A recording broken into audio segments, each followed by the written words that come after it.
Hola amigos y amigas que están viendo esta entrevista que haremos a Juan José Bautista, un filósofo boliviano, este 19 de octubre, lunes 19 de octubre, un día importante para Bolivia, para América Latina y para el mundo. Estamos muy contentos compartiendo con Juan José Bautista, que en estos momentos se encuentra en La Paz, la alegría por el resultado de las elecciones del día de ayer en Bolivia. Mi nombre es Carlos Molina, soy profesor en la UCA en El Salvador, la Universidad Centroamericana José Simeón Cañas en El Salvador. Y ahora quiero invitar a nuestro invitado Juan José Bautista para que se presente, para que nos hable un poco de él. Y luego voy a compartir acerca de qué es que queremos hacer esta entrevista. Juan José, ¿cómo estás? Un Muy saludo. bien, muchas gracias por la invitación. Para quienes no me conocen, soy Juan José Bautista, boliviano, que en primera instancia me formé en el ámbito de la ciencia social, acá en Bolivia, hasta el año 87, más o menos, entre el 82 y 87. Y después de eso me tocó la experiencia mexicana, donde la profundización de la reflexión o el intento de querer profundizar la reflexión política que tuvimos fines de los 70, principios de los 80, nos condujo a la filosofía y siempre queriendo entender los problemas nuestros, no solamente los bolivianos o latinoamericanos, sino los de tercer mundo en especial. Me llevó a tematizar este tipo de pensamiento, ahora el decolonial, en el contexto de la filosofía de la liberación y en diálogo con ahora los grandes pensadores, pero siempre desde la perspectiva de las luchas de los pueblos nuestros, en el caso del mundo andino, los pueblos originarios.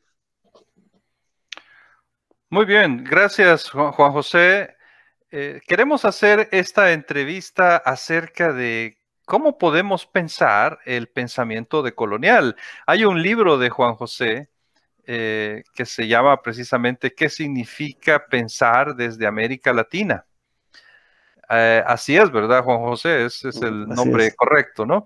Este Ujú. libro que fue publicado por editorial ACAL y pues hace varios años ya, nos presenta una, una frase que quisiéramos ahora aplicar al pensamiento decolonial precisamente, ¿no? ¿Qué significa hablar ahora de pensamiento decolonial? Es lo que Juan José Bautista va a compartir con nosotros en esta entrevista. Quiero enviar antes un saludo pues a todas las personas que están viendo esta entrevista, pero especialmente a quienes están llevando el curso sobre pensamiento decolonial que imparte el Departamento de Filosofía de la Universidad Centroamericana, de la UCA, este 2020. Así que ahí va un saludo y pues no diré más. Vamos a escuchar ahora a Juan José. Primero, Juan José, creo que sería bueno plantear esta idea acerca del pensamiento decolonial. No se trata, no es cierto, de algo homogéneo, ¿no? Más bien Ujú. podríamos hablar de diversas corrientes en su interior. Entonces, quizás sería más correcto hablar de diversos pensamientos decoloniales o de cómo el pensamiento decolonial puede ser entendido de muchas formas. Ujú. Háblanos acerca de esto, Juan José. Ya.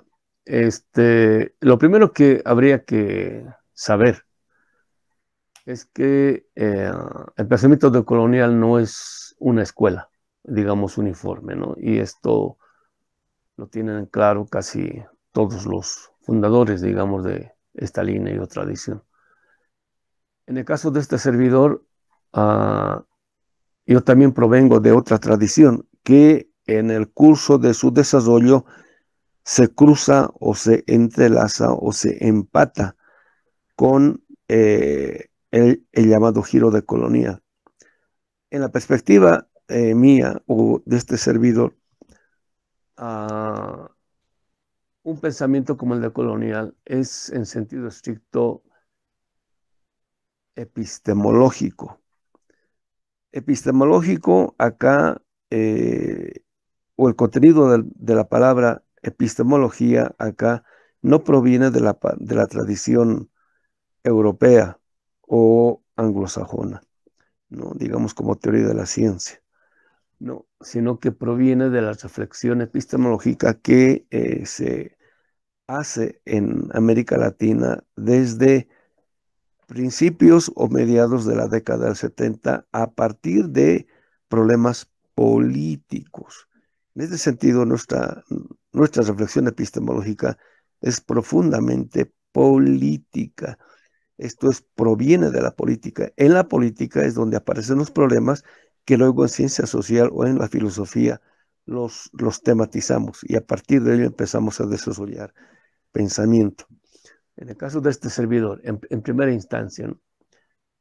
Soy, digamos, heredero de una tradición política que en Bolivia aparece en la década del 70, pero que tiene un antecedente muchísimo más largo. Podríamos hablar desde las luchas libertarias de Túpac Katari y de Túpac Amaru, pero tiene, digamos, un recorrido muy, muy lento históricamente hablando. Hasta que en Bolivia, en el contexto de una dictadura, aparece la insurrección en el plano de la política de un movimiento, por un lado cultural y por otro lado racial, que había estado completamente subsumido o que, digamos, tenía poco o nada que ver en la política, ¿no? Es, digamos, el pensamiento indigenista que aparece, digamos, del brazo de un movimiento sindical de corte campesino indígena bien fuerte y que tienen su irrupción fuerte, digamos, en la política nacional fines del 70 a partir de un golpe de Estado que hay en Bolivia y en el cual hasta ese entonces la Central Obrera Boliviana o el movimiento político sindical de corte obrero o minero era el hegemónico, el central, el que conducía todo tipo de luchas. Y los sindicatos campesinos aparecían siempre relegados, pero por el tipo de lucha que se da en el cual la derecha, y en este caso el ejército, quiere descabezar completamente a la dirigencia sindical de el movimiento obrero en Bolivia, aparecen, digamos, relevando a este descabezamiento de las estructuras mineras, obreras de la dirección sindical en Bolivia, aparece el movimiento indígena campesino, pero ya con una estructura sindical todavía no muy fuerte, pero sí, digamos, con una presencia más o menos relevante. En la década del 80, producto del aparecer de este tipo de subjetividad, empieza el desarrollo, y digamos, en este caso sería algo así como la interpelación en el plano de la política, en el sentido de que hasta ese entonces todo tipo de movimiento, oposición insurgente, estaba fuertemente basado en un pensamiento de corte sindical obrerista o de clase obrera, ¿no? En la cual todo el mundo, toda la izquierda pensaba que por naturaleza el movimiento revolucionario encarnaba, o si no, era conducido por la clase obrera, pero jamás por la clase campesina, mucho menos por los pueblos originarios. Entonces, en la década del 80 empieza a aparecer un pensamiento que empieza a mostrar la posibilidad de no solamente su presencia en el ámbito de la política, sino como alternativa a un pensamiento unilateral de corte obrerista, en una realidad en la cual, por decir, digamos, de la clase popular, que sería, digamos, de la clase obrera para abajo, no estoy diciendo de la clase obrera para arriba, digamos, clases medias empobrecidas o urbanas, sino de las clases populares para abajo, la gran mayoría provenía del campo. Esto es, digamos, de las clases populares, por decir un 30% eran de corte obrero y el resto de corte campesino o indígena. Y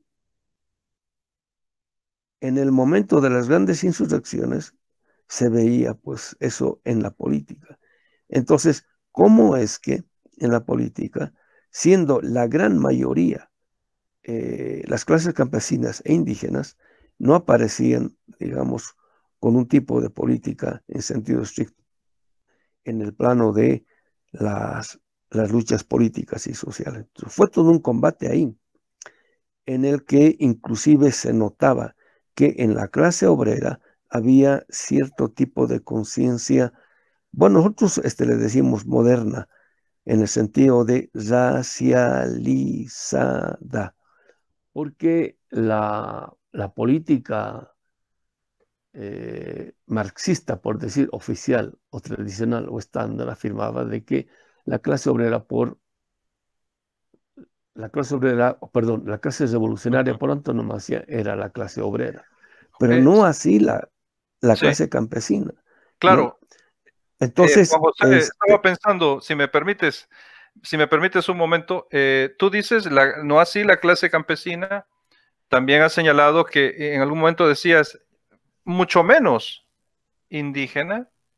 sí, Creo que lo que tú estás diciendo tiene una gran relevancia y también tiene ecos eh, importantes para la situación de otros países de América Latina, como el caso de El Salvador, donde durante mucho tiempo el discurso de la izquierda sostenía siempre esa, en su retórica y también en su análisis, supongo, estaba siempre ese elemento de la centralidad de la clase obrera y poco a poco, por la fuerza misma de la realidad que se impone, el movimiento campesino o la idea de la participación de las masas campesinas y en los procesos de transformación social o revolucionarios, pues fue cobrando cierta presencia. Sin embargo, en el caso salvadoreño, por ejemplo, es impresionante, pero también en otros países como Guatemala también de alguna forma también se da. ajá,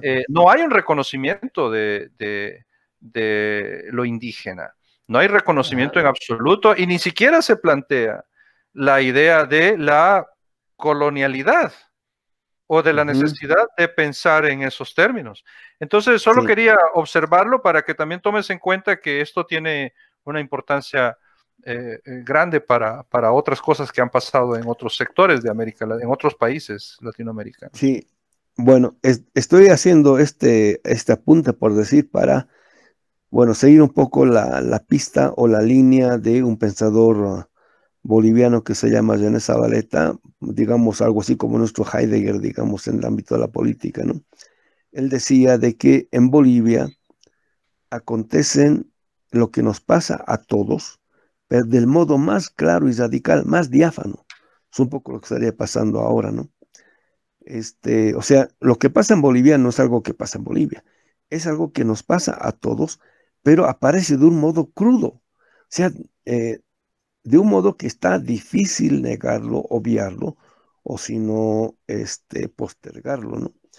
Bueno, esto que estaba narrando era para mostrar un problema que el marxismo no había tratado hasta, digamos, la década del 90 o directamente este siglo, que el problema de la política o del desarrollo de la política en otros países era y es un problema que está atravesado fuertemente por el racismo propio, no solo del capitalismo, sino también de la modernidad.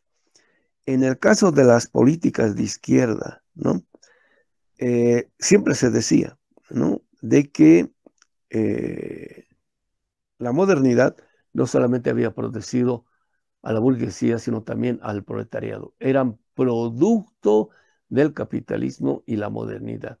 Y que lo que no era producto del capitalismo y la modernidad era premoderno. Premoderno aquí quiere decir atrasado, quiere decir inferior, quiere decir superado cultural e históricamente. Entonces, en ese sentido, si nosotros partíamos de ese prejuicio moderno, no solamente en el ámbito del capitalismo, sino también en el ámbito del intento de querer construir el socialismo, el único sujeto que aparecía como pertinente para producir una política emancipatoria o revolucionaria o socialista era el proletariado y no así el campesino, pero peor pues ¿cómo se llama? Los pueblos originarios e Ujú, indígenas, peor. ujú. Pero ahora, ¿no? A partir de este siglo, en el caso de Bolivia, se empieza a ver cómo después de la implementación dura del modelo neoliberal, en la cual en parte fue hecho para desaparecer a la clase obrera, a las clases obreras nacionales, ¿no? Los sujetos que quedaban, los sujetos políticos que quedaban y que empezaban a aparecer fuerte, eran los de contenido popular, en parte respondiendo a lo que decía Marx, especialmente los Grundrisse, ¿no? La clase obrera, antes de ser clase obrera, primero es pueblo. El obrero, antes de ser obrero, primero es pobre, o sea, pueblo. Y después de que ha dejado de ser clase obrera, vuelve a ser pueblo, ¿no? En este caso, otra vez vuelve a ser, digamos, pobre. Entonces, una vez que en parte se hace desaparecer gran cantidad de clase obrera, en el caso de Bolivia, la mayor cantidad de obreros eran mineros, quiebra la minería, desaparece prácticamente la minería. Entonces, lo que queda es el pueblo. Y el pueblo empieza a recuperar su conciencia comunitaria, ancestral, originaria, de corte indígena. Y con ese tipo de cultura y memoria histórica empieza a irrumpir en la política en este siglo. Entonces, en las guerras del agua y las guerras del gas se ve esto muy bien, no solamente cómo es que el discurso cambia, porque la cosmovisión cambia, porque no se está luchando por recursos naturales, o perdón, no se está luchando por, digamos, recursos pertinentes al capital, sino por los recursos que en este caso son de todos, porque son producto de la madre tierra. O sea, cambia el discurso porque la percepción de la realidad es otra. Y entonces se recupera otro tipo de memoria y tradición con la cual se impuso otro tipo de luchas que irrumpen en el escenario de la política, con lo cual se gana primero a las transnacionales del agua y después de eso a las transnacionales del gas. Y el 2005 entonces aparece por primera vez como un proyecto político con pretensión, digamos, nacional, ¿no? Entonces, este fenómeno es el contenido con el cual nosotros empezamos a producir un tipo de pensamiento que trata de responder, digamos, trata de ponerse a la altura del Ujú. tipo de luchas que nosotros estábamos impulsando, ¿no? Claro, Y por eso es que el contenido racial de la lucha o la tematización racial aparece, cosa que no era problema en el ámbito del marxismo. Entonces, había que incorporar el problema de cómo es que no solamente el capitalismo, sino la modernidad son constitutivamente raciales.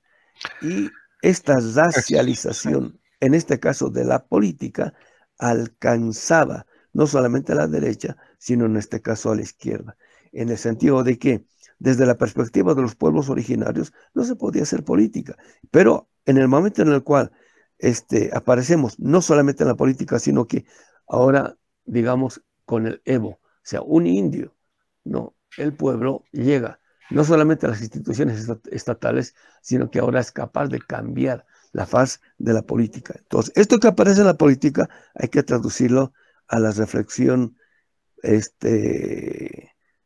epistemológico, política, económica, sociológica y en el caso nuestro, Claro, filosófica. Juan José, sí, precisamente, mira, que es muy interesante cómo tú primero presentas estas transformaciones y necesidades, se podría decir, que aparecen en la misma lucha política.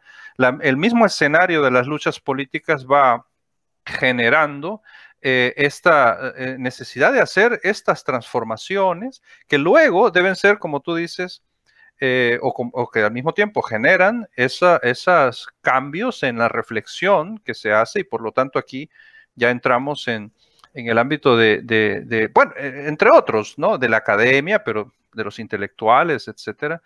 Se podría decir entonces que aquí es donde aparece la necesidad de esa reflexión, pero también ahí comienza la diversidad en la forma como se abordan estas nuevas realidades, ¿no es cierto?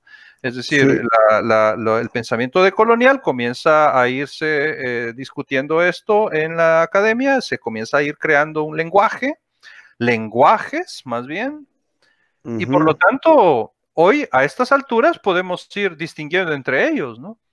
¿Qué sí. nos dice sobre eso? ¿Sí? Bueno,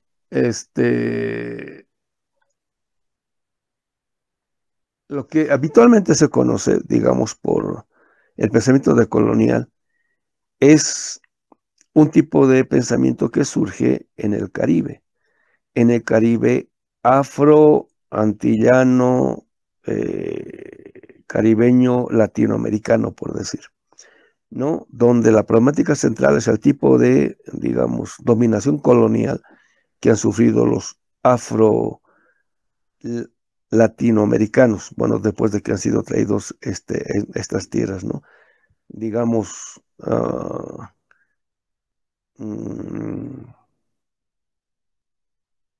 gente que estaba produciendo este tipo de pensamiento en los Estados Unidos con este tipo de ascendencia.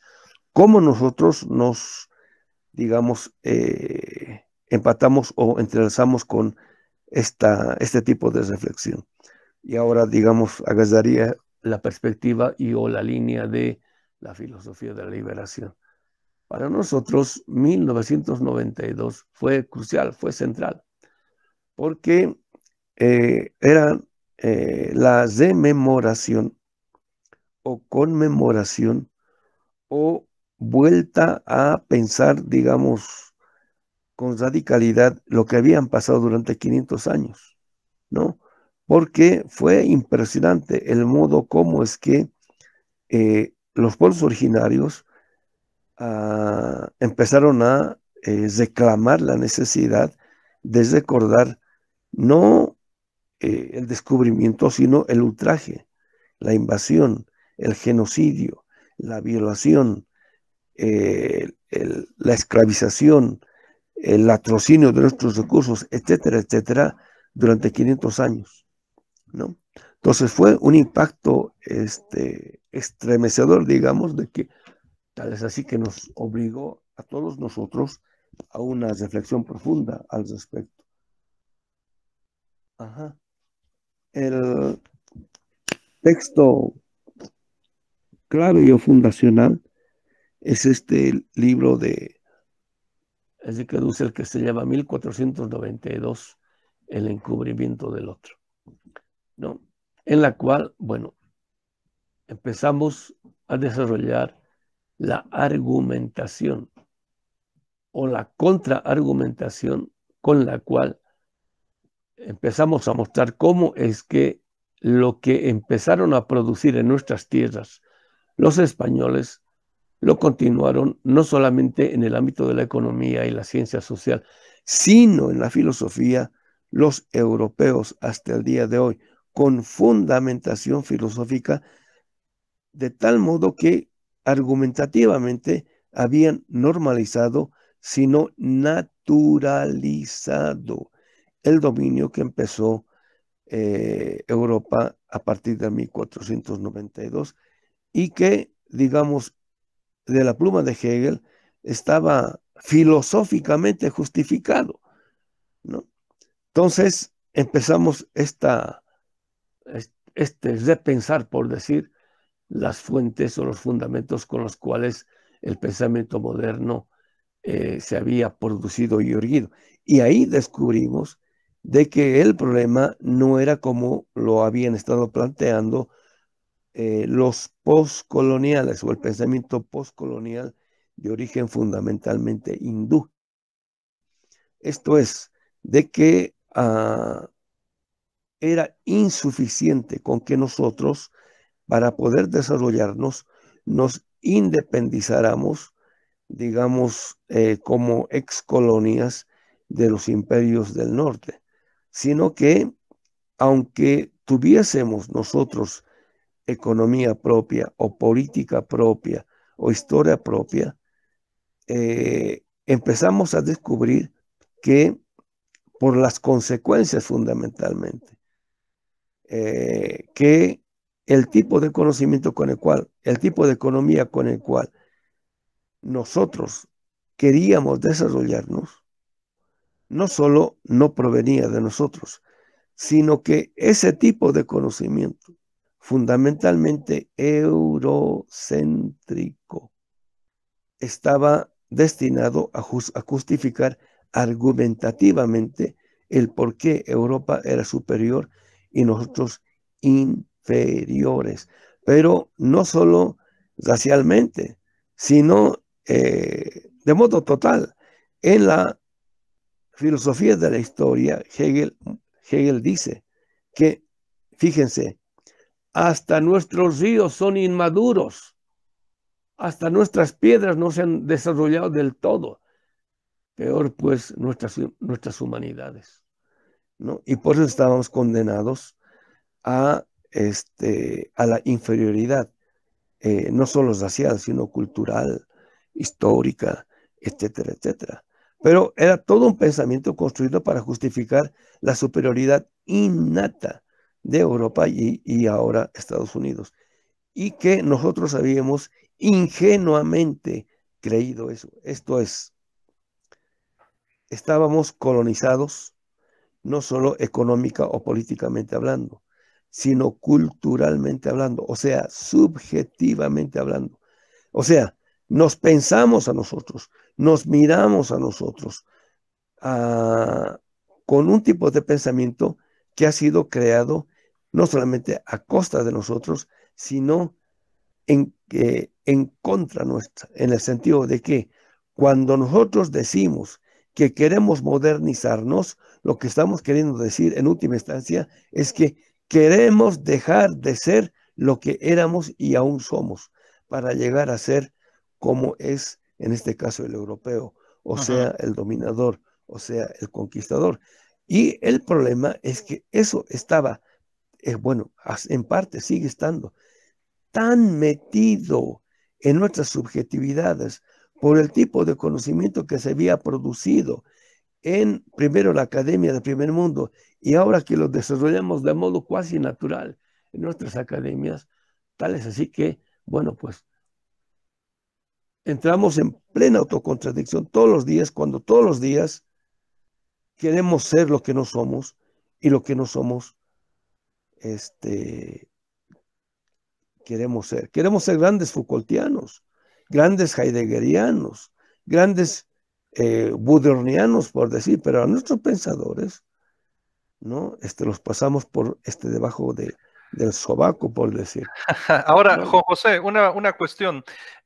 Tú de inmediato hiciste una conexión con la filosofía de la liberación, ¿no? O hiciste esa relación o pones este surgimiento de una manera de entender este pensamiento decolonial ligado a la historia de la misma filosofía de la liberación, del pensamiento crítico que se expresa como filosofía de la liberación.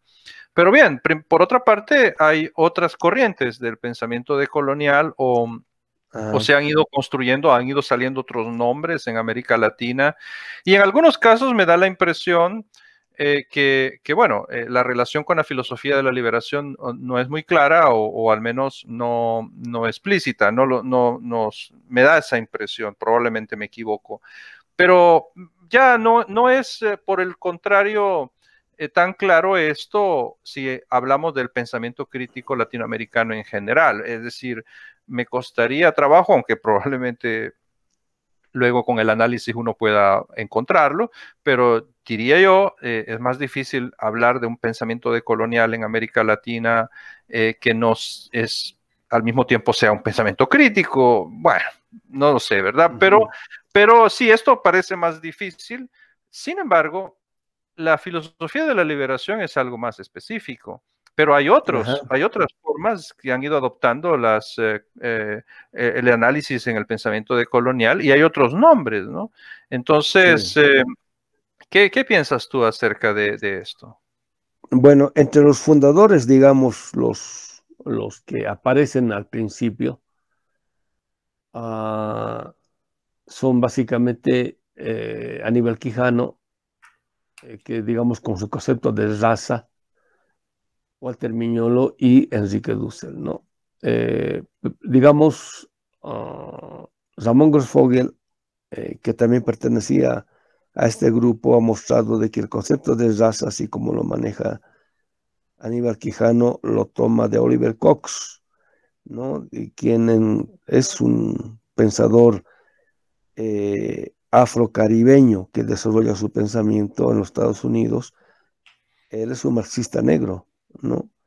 En el sentido de que no es un negro que hace marxismo, sino que es un negro que desarrolla el marxismo negro.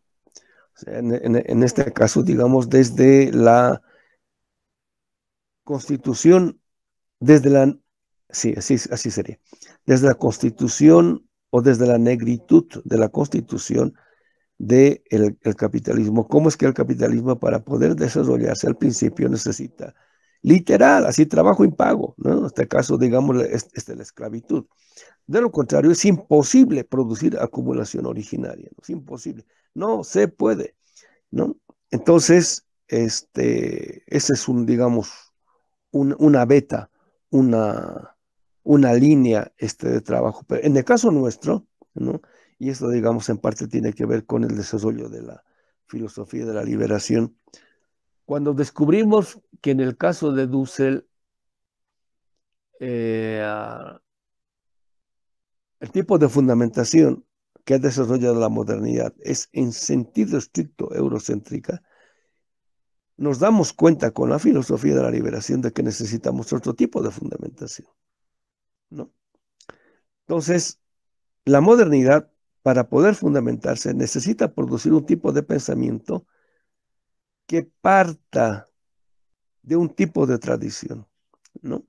En este caso, un tipo de matriz o fuente cultural, que en este caso es europeo occidental, lo cual, de la mano de la filosofía, desde Descartes en adelante, lo elevan al ámbito de lo universal, ¿no?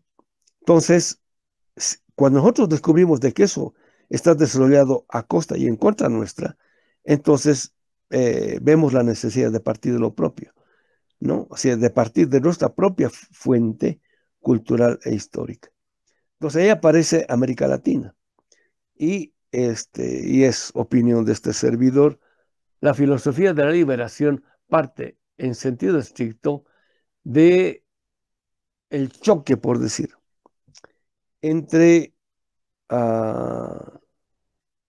Europa y Amerindia o el Avia Yala, que produce, digamos, la cultura latinoamericana a partir de principios del siglo XIX, que sería el problema del mestizo o del mestizaje. En la tradición latinoamericana, el latinoamericano se sabe mestizo, ¿no? sabe que tiene dos vertientes culturales, raciales o de sangre, por decir, pero en la cual lo privilegiado normalmente es la vertiente eh, europea, ¿no? Sí se reconoce lo indígena, pero digamos como algo que hay que dejar y o abandonar. En ese sentido, digamos, se afirma a la cultura latinoamericana. Cuando nosotros decidimos tomar en serio esta hipótesis, descubrimos de que detrás de lo latinoamericano todavía aparece el prejuicio racial que dice de que lo amerindio como que se quedó atrapado en un momento histórico y que hay que desarrollarlo y que la forma de desarrollarlo es, digamos, modernizándolo. Pero por las consecuencias negativas que ha producido sistemáticamente la modernidad, como es el incremento sistemático de miseria y la explotación de la naturaleza a escalas cuasi infinitas, o sea, irracionales, es que decidimos tomar nosotros en serio las fuentes culturales históricas de los pueblos originarios, inclusive antes de la conquista, y que hasta el día de hoy siguen perviviendo en el sentido de que no son objeto de museo, o sea, no son objeto de la antropología, o sea, no es algo que se haya perdido hace 500 años, sino que por las luchas negadas, encubiertas, condenadas al olvido, etcétera, de los pueblos originarios, hasta el día de hoy se ha seguido manteniendo. Entonces, cuando empezamos desde ese tipo de fuente matriz a pensar el mundo contemporáneo, ahora sí podemos tener la posibilidad de tener no solamente otro diagnóstico, sino, en este caso de la realidad, sino otra forma de percibir la misma realidad a la cual nos ha condenado la modernidad. Entonces surge otro tipo de perspectiva en la cual ahora sí nos aparece el núcleo duro, digamos, de lo que podríamos llamar, en mi perspectiva, la colonialidad. ¿En qué consiste la colonialidad, digamos, de la modernidad hoy? Consiste en creer que la única forma de pensar de modo racional nuestros problemas es seguir pensándolos a partir de las fuentes culturales históricas de la tradición europea occidental y no las nuestras, ¿no? Entonces, cuando llegamos a ese punto, llegamos a un punto, digamos, durísimo, en el cual o seguimos pensando como estábamos pensando o empezamos a dar el giro. Y a eso en parte se le llama el giro decolonial. Pero lo duro del giro decolonial ahora aparece aquí cuando nos damos cuenta de que es en parte lo que dice Hegel en la fenomenología del espíritu. Solamente se puede elevar al ámbito del pensamiento lo que previamente se ha vivido de modo existencial. Es decir, solamente los sentimientos se pueden elevar a pensamientos. Entonces, cuando nosotros asumimos de modo existencial lo que nuestros pueblos han producido de modo milenario, desde esa forma de existencia podemos elevar al ámbito del conocimiento o del pensar a estas formas culturales históricas producidas de modo milenario. De lo contrario, es imposible, ¿no? En el Voy ámbito de lo que sea. No, perdón, Juan José, voy a aprovechar esa palabra que has destacado, imposible, así de esa forma, porque también quería reaccionar ante algo que quizás algunas personas pensarán al escucharte, ¿no? Porque tú en algún momento, para poner un ejemplo de un tipo de pensamiento que sirve para justificar, para fundamentar el racismo, la colonialidad. Bueno, ponías el ejemplo de tomándolo del mismo Hegel. Luego, cuando tú haces esta reflexión acerca de la misma colonialidad y de el ámbito de la posibilidad para crear un pensamiento auténtico nuestro desde nuestra misma condición, bueno, vuelves a recurrir a Hegel y quizás te parezca un poco pueril o quizás dirás, pero esto, ¿verdad? ¿Cómo se le puede dar importancia? Pero yo sí pienso, tengo la impresión de que muchas veces cuando se habla del pensamiento decolonial o del giro decolonial y de pensar desde nuestra propia realidad y condición, se tiene esa cierta idea de que se trata de hacer una especie de ruptura, pero que es como construir una especie de barrera frente a o con respecto del pensamiento europeo, norteamericano, la tradición moderna, incluso el mismo pensamiento de la modernidad.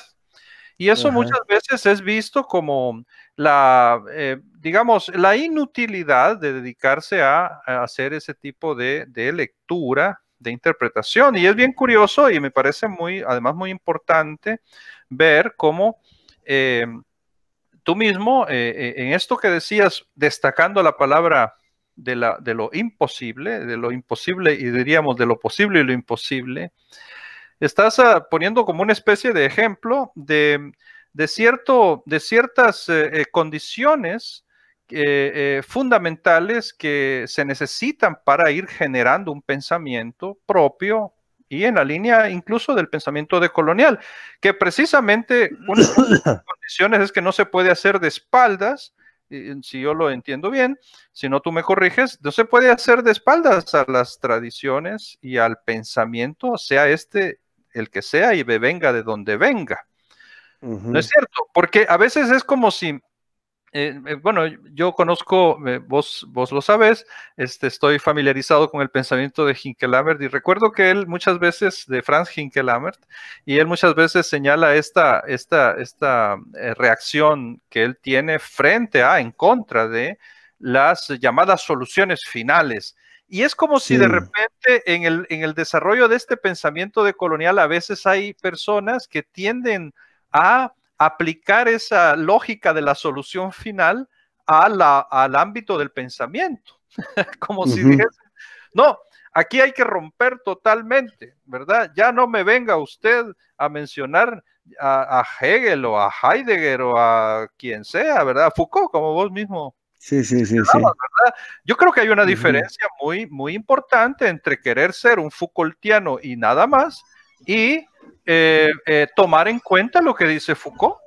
Y lo mismo se puede Ujú. decir con respecto a Hegel, pero disculpa si de repente te saqué del hilo, pero yo creo que es un tipo de cuestión que tiene cierta relevancia para quienes queremos profundizar y analizar y pensar de manera decolonial, ¿no crees tú? Claro.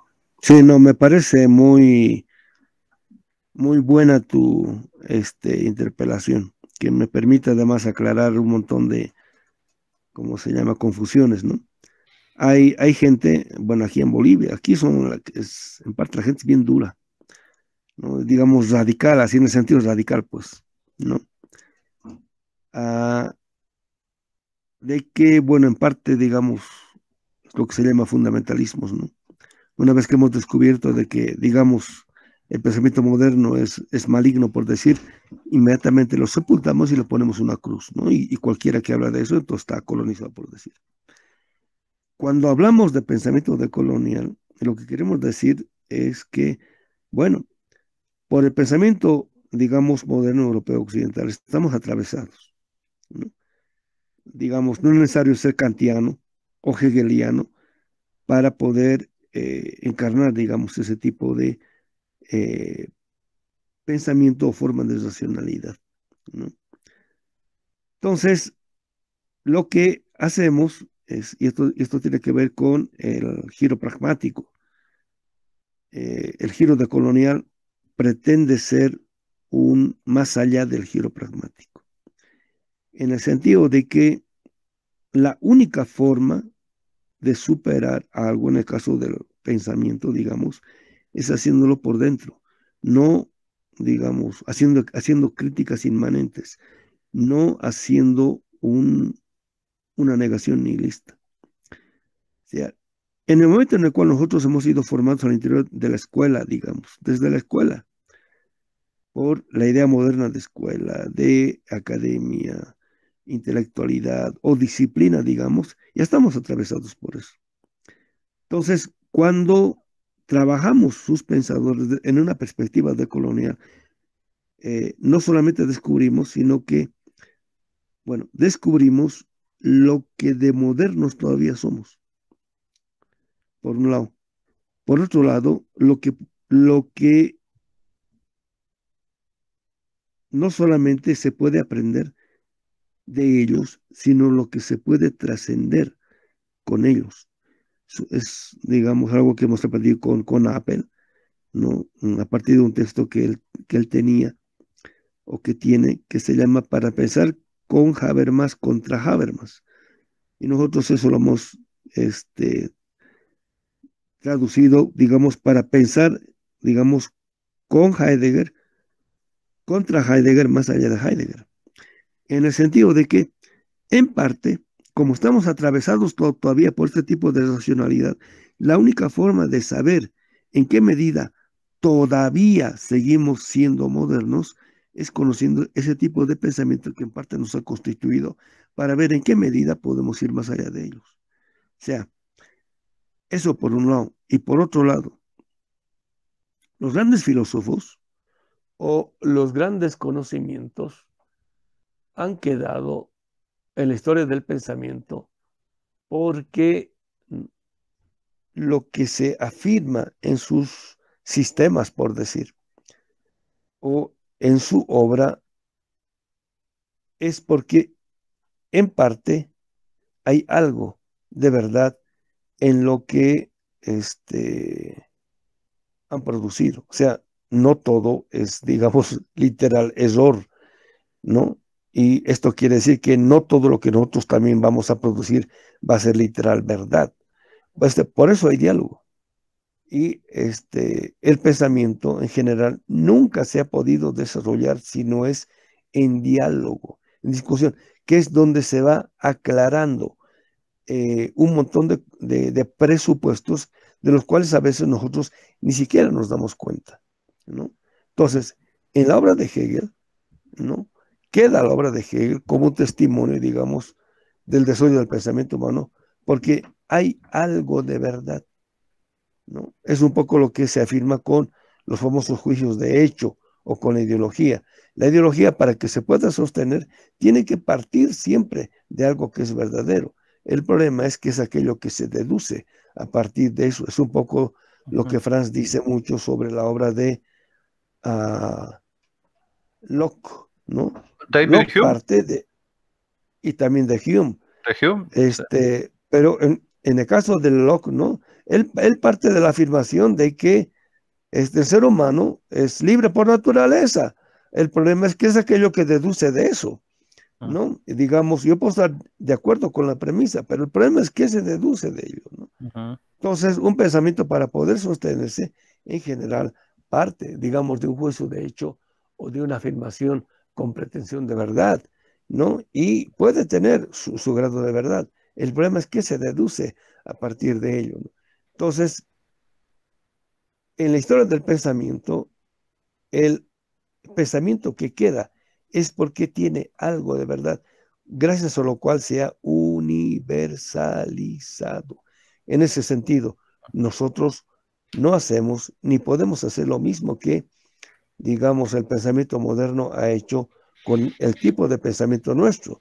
Digamos, tabula rasa, un nihilismo, digamos, de pura cepa, por decir. O sea, nosotros no podemos hacer eso. O sea, tiene que haber un diálogo. Hay un diálogo, de hecho. Y por eso nos metemos, digamos, a los pensamientos duros. Es un poco lo que estamos haciendo, digamos, Claro. con ahora, Ujú. con el curso que estamos haciendo de Walter Benjamin. Estamos haciendo una lectura de colonial, ¿no? Y en esta lectura de colonial, nosotros vemos la lucha existencial que estaba enfrentando Benjamin cuando está desarrollando su obra, en el sentido de que en la década del 2030 para ellos, para su generación, ser modernos implicaba dejar de ser judíos. Y bueno, ¿qué implica eso? Eso es lo que se está empezando él a cuestionar, ¿no? Que es, digamos, en parte nuestro, ¿no? Ser modernos implica dejar de ser, por decir, andino-amazónicos, ¿no? Bueno, ¿qué implica eso para la existencia? ¿Cuáles son las consecuencias de ello, ¿no? Entonces, él, digamos, enfrenta este tipo de pensamiento desde la tradición cabalista judía, digamos que es la más dura existencialmente hablando, de la cual él parte, desde la cual él se inspira para poder desarrollar el tipo de pensamiento suyo, ¿no? Entonces, Claro, bueno, sí, Juan José, yo estaba pensando, tú hablabas de la necesidad del diálogo y de la importancia de no caer en la tentación de una especie de fundamentalismo de signo inverso.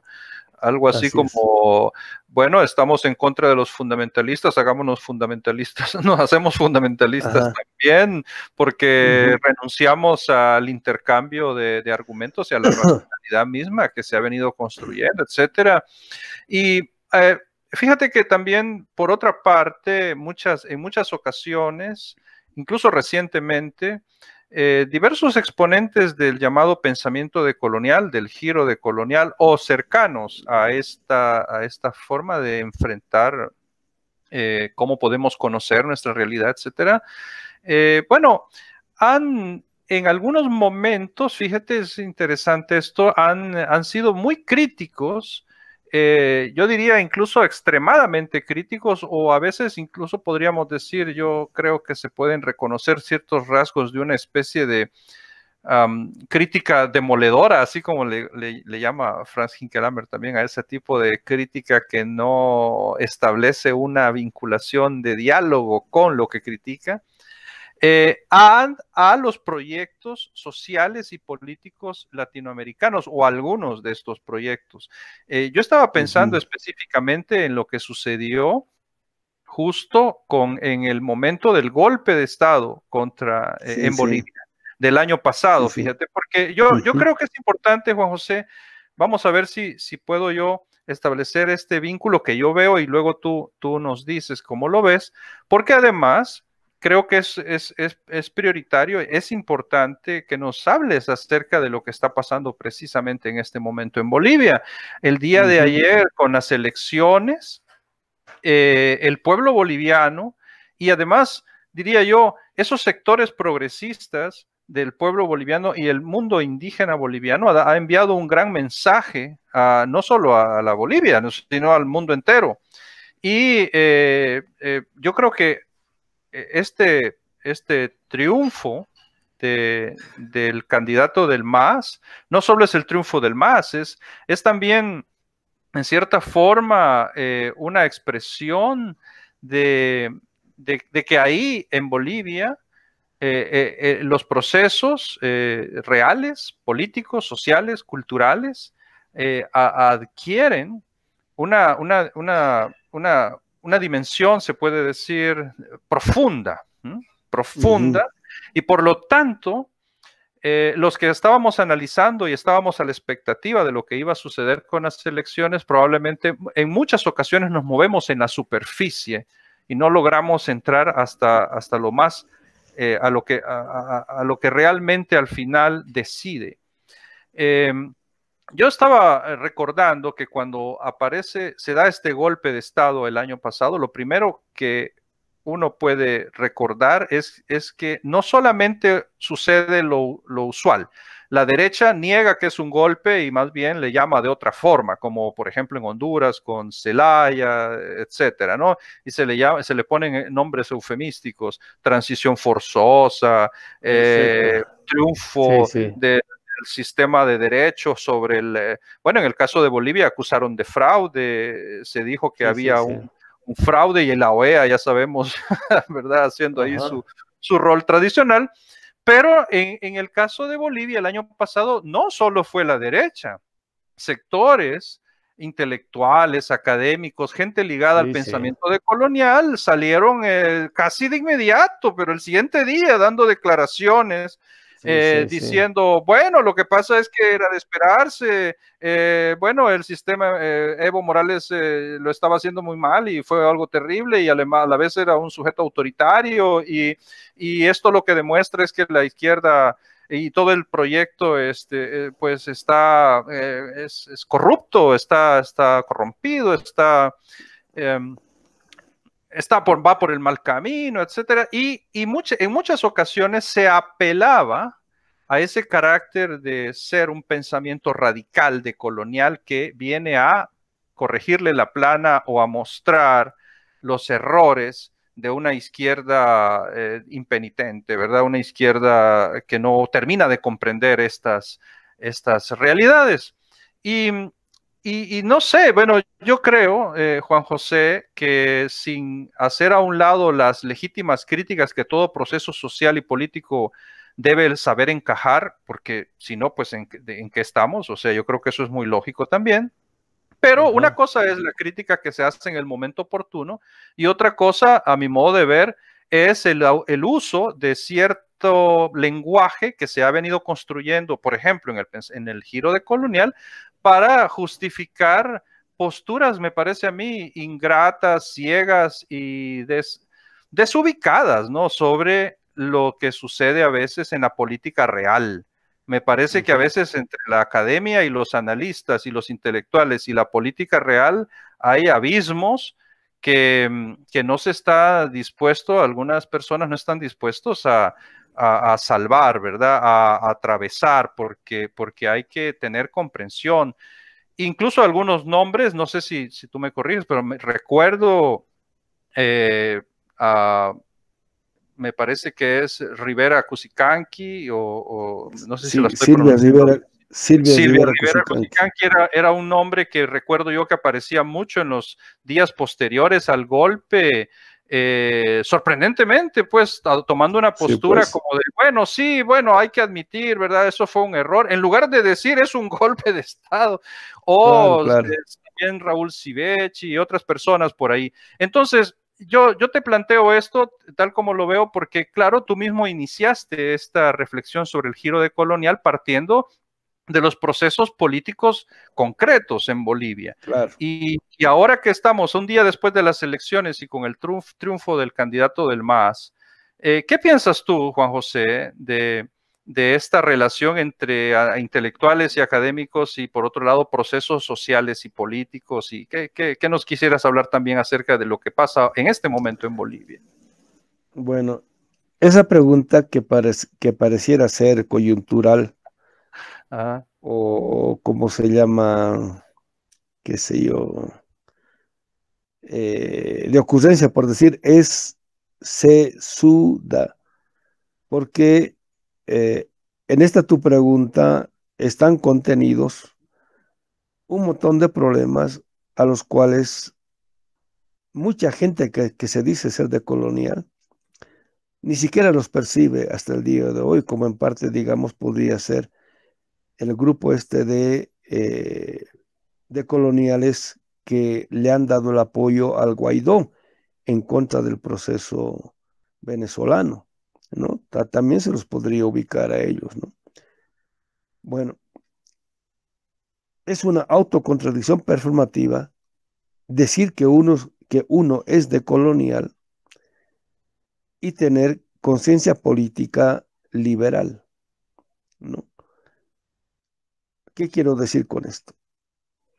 La conciencia liberal o la conciencia política liberal afirma ah, como buena la individualidad propia de un político o en este caso de un analista o teórico, en el sentido de que la, bastaría con la intencionalidad crítica como para poder justificar que un pensamiento es, digamos, si no legítimo, correcto, ¿no? Lo cual, en el caso de, digamos, quienes han justificado el golpe el año pasado, ha conducido a confundir el gobierno del Evo con, por un lado, con el MAS y por otro lado con el pueblo. Lo que ahora ha quedado bien demostrado, especialmente desde julio a agosto de este año, es que no es lo mismo el Evo Morales que la federación, las 6 federaciones de cocaleros del trópico de Cochabamba, que es, digamos, su núcleo sindical directo, ¿no? El Evo no es lo mismo que eso, por un lado. Por otro lado, las 6 federaciones de cocaleros del trópico de Cochabamba no es lo mismo que el MAS. El MAS es muchísimo más que la Federación de Cocaleros. Pero lo fundamental acá es distinguir de que el pueblo es muchísimo más que el MAS, que los cocaleros y que el Evo, ¿no? Cuando no se distingue eso, ¿cómo se llama? Aparecen cualquier cantidad de, digamos, limitaciones de análisis. Es cierto, ¿no?, de que el Evo encarnaba un tipo de proyecto o intencionalidad política. Lo que hay que destacar es de que el Evo era portador o portavoz de una línea mucho más amplia que encarnaba el pueblo y que el pueblo como tal había ungido o cedido o encomendado coyunturalmente no solamente al MAS, sino también, digamos, al Evo. La gente del pueblo, la gente del MAS le decían al Evo antes de las elecciones del año pasado, no le decían: así como nosotros te hemos puesto en las instituciones estatales, nosotros te podemos quitar, porque nosotros te hemos formado. Había ese tipo de conciencia. Entonces, no se podía identificar, no se puede identificar, digamos, las acciones del gobierno o del MAS o del Evo con el proyecto que del pueblo. Cuando no se distingue eso, se confunde lo uno con lo otro, que es un poco lo que pasó y lo que sucedió. Por decir, falló el Evo, entonces no sirve el proyecto o no sirve, ¿cómo se llama?, el proceso de transformación democrático-cultural que como proceso de cambio había impulsado al pueblo, etcétera, etcétera, ¿no? Entonces, como no eran capaces de distinguir lo uno de lo otro, empezaron a confundir, ¿no? Digamos, errores políticos o del Evo o del gobierno o de sectores del MAS con todo el proceso. Y por eso al final terminaron argumentando ideológicamente a favor de la derecha y en contra del proceso. ¿Cuál fue la consecuencia de ello? La consecuencia de ello fue que en un año el pueblo padeció lo que hasta ahora está padeciendo. O sea, el problema no es que lo quitaron al Evo, el problema es que prácticamente estaban destruyendo ahora al país. Ese es el problema. Y de por medio, más de 30 muertos, más de 800 heridos y más de 500 presos políticos, etcétera, etcétera. Ese en el fondo era el problema. Por eso nosotros siempre distinguíamos el apoyo al proceso de cambio, a la revolución democrático-cultural y el apoyo es relativo. Tú me conoces de hace tiempo, siempre haciendo crítica a la política del Evo y en este caso a la política del MAS, que es un poco de lo cual ahora, digamos, están tratando de aprender. Esta mañana Luis Arce Catacora dijo: nosotros vamos a aprender de nuestros errores, vamos a corregir nuestros errores, porque los han cometido muchísimos. Ahora eso no quiere decir de que ahora vayan digamos, a perseguir la línea de la infalibilidad. ¿Qué quiero decir con todo esto?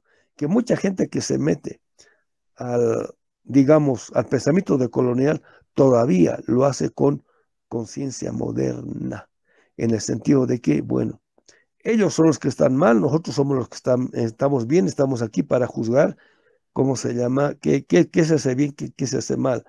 Digamos en relación sujeto-objeto. nunca poniéndose como parte del problema, como parte del proyecto. Y ahora otra vez, ¿no es cierto?, ¿cómo se llama? En plena campaña, en pleno proceso aquí de elaboración de, digamos, la plataforma de campaña. El candidato a la vicepresidencia, el compañero Choquehuanca, decía del modo más explícito posible: nosotros llegamos la primera vez a las instituciones con un tipo de formación política. O sea, nadie nos formó para hacer gobierno, para hacer un gobierno del proceso de cambio.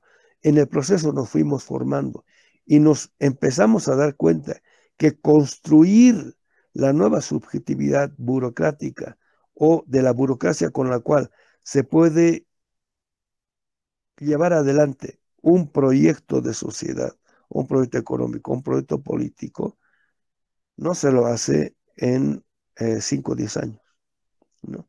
Entonces dice, ahora, producto de estos 14 años, tenemos a una nueva juventud, o sea, a una nueva subjetividad, que a pesar de todos los problemas, se ha ido formando con una nueva subjetividad. Por eso es que en todas las grandes concentraciones era increíble la cantidad de jóvenes, ¿no?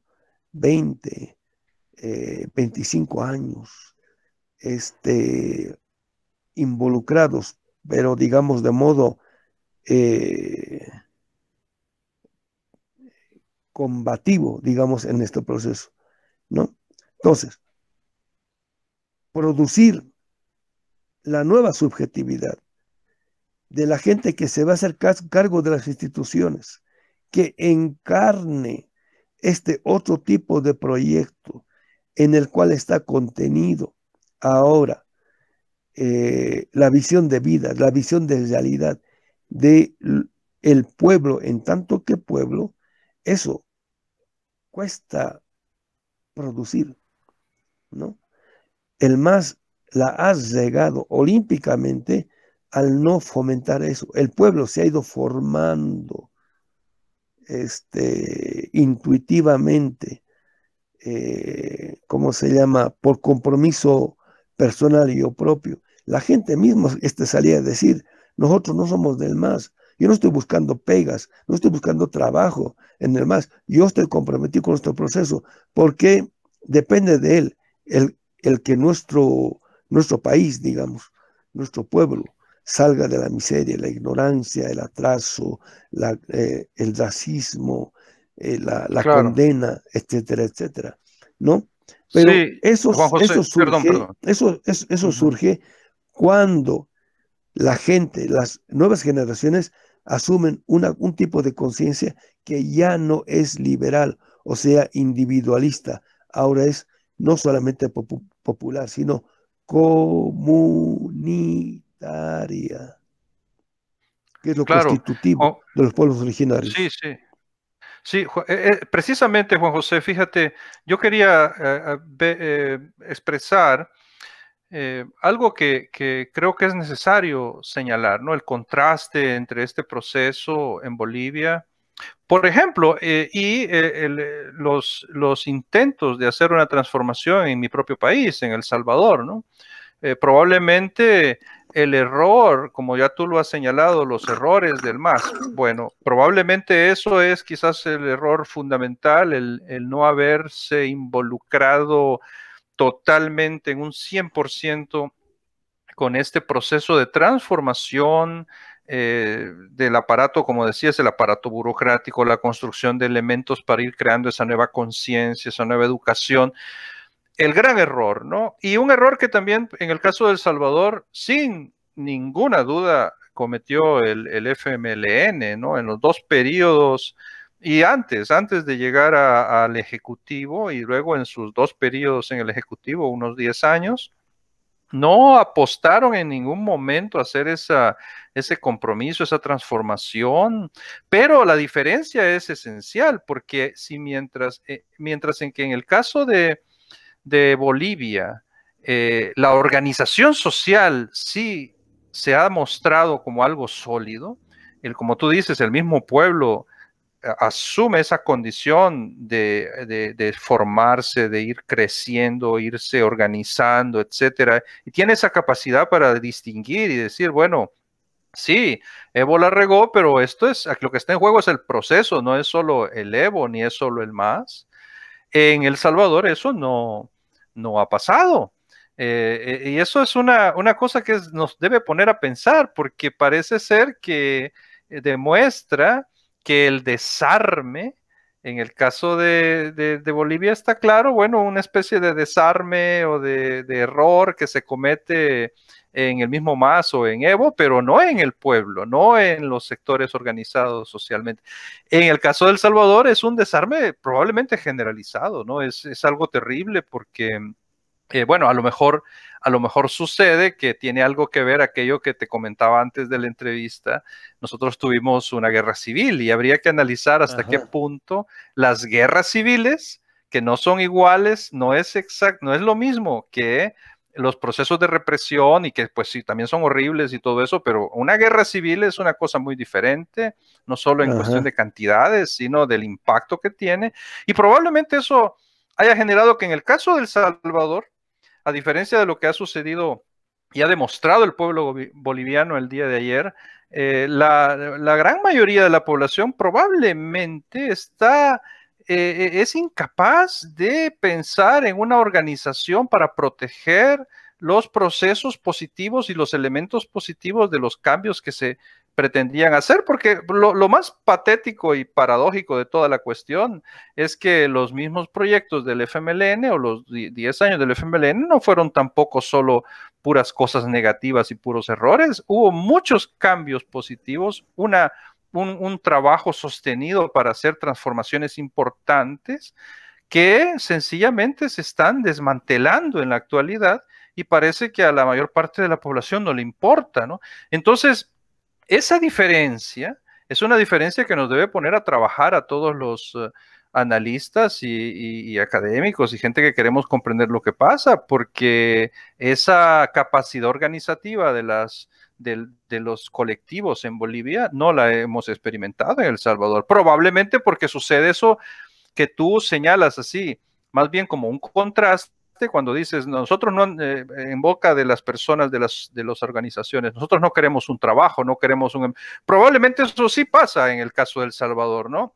Mucha Ujú. gente metida en organizaciones sociales, ONGs, y tratando de ver si se organiza políticamente, pero porque anda pensando a ver cómo consigue trabajo y cómo resuelve sus problemas económicos, pero no tiene un verdadero compromiso con un proyecto. Y esto es algo que hay que analizar mucho porque yo estaba pensando, obviamente, en las similitudes, pero también en las diferencias. Y una cosa, Juan José, quizás también como para ir buscando el final de la entrevista, tú mencionaste, has mencionado en algunos momentos la palabra revolucionario, ¿no? La idea de una transformación revolucionaria. Y entonces, creo que es legítimo, si te parece, si pudieras retomar el hilo tu argumentación y conectarlo o hacer el énfasis, poner el énfasis en esta cuestión. Y cuando se habla del pensamiento decolonial, se trata de un pensamiento que se inscribe dentro de un horizonte de transformación revolucionario. Sobre eso hay mucho que discutir, sin duda, porque también algunos podrán pensar, otra vez vuelvo a mencionar a Hinkelhammer, en que hay que quizás pensar mejor esa idea de qué estamos entendiendo por un horizonte revolucionario. Probablemente no es la revolución donde todo se vuelve a construir de nuevo desde el principio y hay que renunciar o sencillamente llegar a las soluciones finales, ¿verdad? Bueno, mercado eliminado, Estado también, familia, Ujú. etcétera, pero o tal vez sí, ¿verdad? Entonces, ¿hay realmente, o se podría decir que el pensamiento decolonial se inscribe en un horizonte de transformación revolucionaria? ¿O cómo entiendes eso tú, Juan José? Esa idea del pueblo organizado para hacer una transformación que podríamos hasta cierto punto llamar revolucionaria, o si hay que Ujú. usar otro tipo de lenguaje. ¿Cómo lo ves? Está muy interesante tu pregunta, porque, digamos, en parte,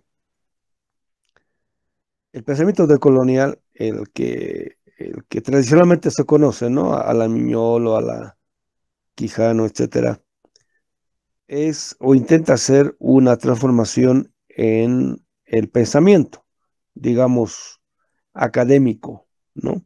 Ahora está bien, yo digo, está bien, no hay ningún problema, porque quienes tenemos que ver con el ámbito de lo que sea,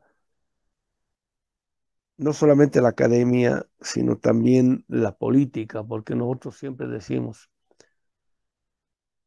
todo tipo de diagnóstico político se funda en última instancia en una visión de la realidad. Y esta visión de la realidad la hemos tomado o la tomamos de la academia. Entonces, para cambiar en parte la visión de la política, hay que cambiar la visión de la academia. Por eso es que en el pensamiento decolonial, el tradicional, no aparece de modo central la palabra revolución. En el caso de este servidor, cuando yo parto, digamos, en sentido estricto de la política, es la tradición, digamos, que siempre digo y que asumo,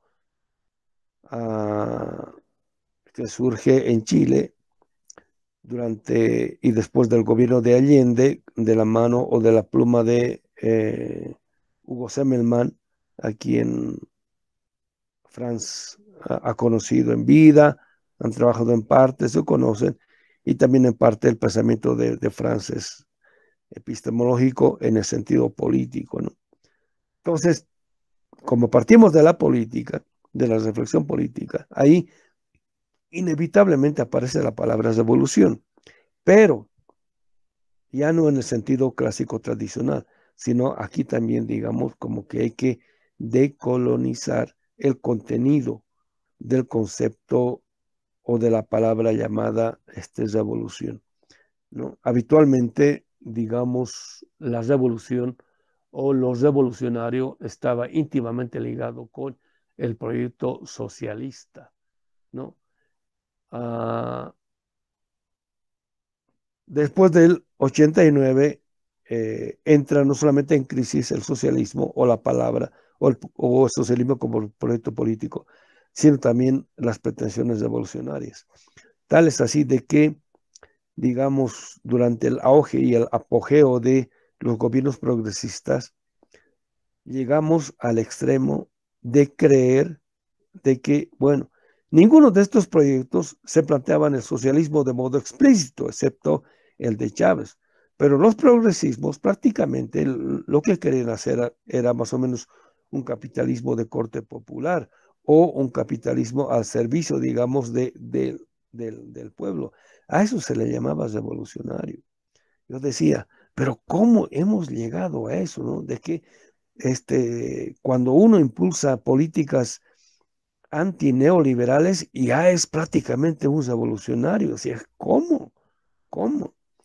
Entonces, el problema en sentido positivo nos aparece en Bolivia cuando el pueblo como pueblo abre el espacio político y cultural para afirmar que lo revolucionario ahora no se limita solamente a afirmar una posición socialista en el sentido tradicional de la palabra, digamos ligado al marxismo del siglo XX. 8.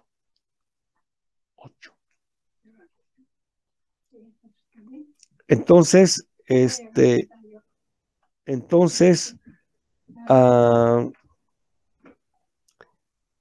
se abre la posibilidad de repensar el contenido de lo revolucionario, ahora ya no solamente en clave socialista, porque descubrimos de que el socialismo es también parte del proyecto de la modernidad. Cuando intentamos radicalizar la posición socialista en una posición, no diré comunitarianista, sino en una posición que parte desde las perspectivas comunitarias, que de las comunidades andino-amazónicas, que como tradición y memoria histórica y cultural la han desarrollado. ¿no? Ahí aparece un giro interesante y que gracias a eso aparece un fenómeno como el de el gobierno del MAS y que ahora de la mano de David Choquehuanca es posible que se radicalice porque la ideología que no tenía el MAS la tiene David Choquehuanca. Y eso en casi todo su discurso, cuando él dice, tenemos que recuperar nuestro amuyu. No, órale, ¿y qué es eso? Nuestra propia ideología. Porque tenemos los pueblos originarios, ideología, política, cultura, memoria, tenemos todo. Lo único que hay que hacer es recuperar todo eso para ver en qué medida podemos transformar la tradición, digamos, de lucha, de lucha política, sindical, de izquierda, revolucionaria y hasta marxista y socialista, en parte hemos heredado del siglo XIX y XX. Hay que darle continuidad en el sentido de radicalizarla. Y entonces ahora la palabra revolución adquiere otro tipo de contenido u otro tipo de sentido. Es un desafío para el pensamiento, ya no solamente, digamos, para la política como política, sino inclusive para la teoría, por un lado política y por otro lado ahora para la construcción de un nuevo concepto de democracia. Eso es también lo que se está jugando en este proyecto. En los golpistas, ¿cómo hablaban de democracia? Hasta ahora siguen hablando de democracia. El pueblo sabe que Sí. la democracia de la cual hablamos nosotros es completamente distinta. Es una democracia no solamente popular, sino comunitaria, más allá de la idea de sociedad o socialista que ha producido la modernidad. ¿Qué te parece? Claro. Sí, bueno, Juan José, yo pienso que estos temas son temas para hablarlos largamente, ¿verdad? A lo largo de Sí. mucho tiempo, pero Bueno, además, mira, a lo este largo, es nuestro nuevo programa de investigación. ¿Qué te parece? sí, por supuesto, ¿no? Y yo creo que también eso no lo digo solamente porque tengamos muchos temas o que podamos, digamos, desgranar o desgajar temas de otros, sino también porque necesitamos tiempo para pensarlo, para reflexionar. Y tal vez es otro de los aportes o de las ideas que hay que ir rescatando y es que tenemos que tomarnos nuestro tiempo, ¿no? No sé, tal vez es una visión un poco ingenua de mi parte, pero con la victoria de anoche, bueno, yo estaba ahí pendiente, como te digo, y incluso en la madrugada estaba ya yo de este día pendiente de lo que pasaba en Bolivia, pero algo que yo sentía en medio de todo esto era esa especie de percepción de que hay que esperar a veces, hay que darle Ajá. su tiempo a las cosas, ¿no? Y claro, a mí me ha dado mucha alegría este resultado.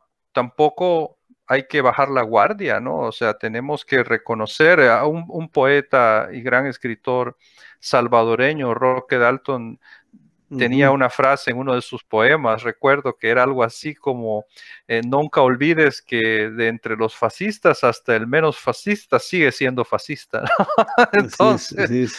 entonces no hay que perder eso de vista jamás.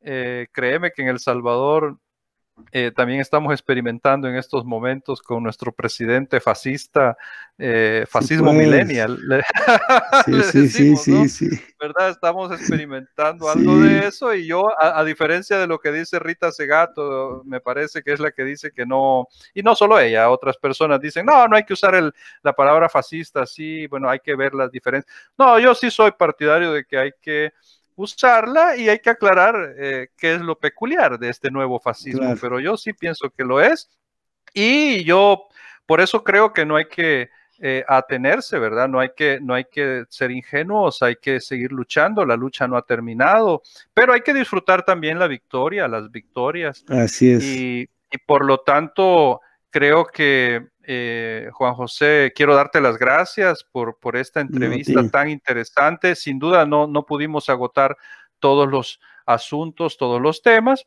pero también, bueno, tenemos que celebrar, ¿no es cierto? Y vos tenés Sí, que seguir celebrando, ¿verdad? Porque sí, sí. es bueno, sí, Sí, también sí. decirlo, ¿no? Y te envío un gran abrazo. Juan José, quisieras, para despedirte de nuestros amigos y amigas que están viendo esta entrevista, ¿te parece algunas palabras para despedirte, para invitarles también a seguir reflexionando sobre estos temas? Pues, eh, ¿qué te parece? Una despedida un poco corta ahí para nuestros amigos y amigas y también pues solo reiterar que te agradezco mucho y te envío un abrazo. Sí. Solo decir de que, bueno, ah, nuestra intentio o la intencionalidad contenida en esta reflexión es la de tomarnos muy en serio lo que pasa en nuestras realidades. Y el tomarnos muy en serio quiere decir, hay que poner en suspensión el tipo de diagnóstico que, digamos, el pensamiento tradicional habitual hace de nuestras realidades. Hay que hacer el esfuerzo de poner en suspensión eso, o sea, de no quedarse atrapados al interior de la narrativa o del discurso, digamos, con el cual siempre tratan de velar, encubrir lo que pasa en nuestras realidades. Y paralelamente, insisto, tomarnos muy en serio lo que pasa con nuestras realidades. Y cuando digo nuestras realidades, no estoy hablando solamente, digamos, de lo que políticamente producen nuestros pueblos, sino de el contenido telúrico con el cual nuestros pueblos producen política. Cuando nos tomamos muy en serio, tenemos mucho material para poder pensar de modos impresionantes. Uno mismo queda con la boca abierta, decir que es cómodo, esto no hemos podido pensar. Y es tan rico, nuestras realidades son tan ricas. Y es cuando uno empieza a beber de la esperanza. Porque en apariencia, el imperio tiene ganado todas, ¿no? Y nosotros, digamos, tenemos todas las de perder, pero cuando nos alimentamos de esto, cuando bebemos de esto, se abre la realidad de otro modo. Y bueno, lo que intentamos nosotros es hacer explícito eso. Muchas gracias por la entrevista, mi estimado Carlos, y para quienes nos han escuchado, la paciencia de esta más de hora y media. Sí, gracias Juan José. Bueno, pues esperamos tenerte de nuevo en otra ocasión, más adelante, y te deseamos, desde acá del Salvador, te enviamos muchos abrazos y muchos buenos deseos para todos tus proyectos.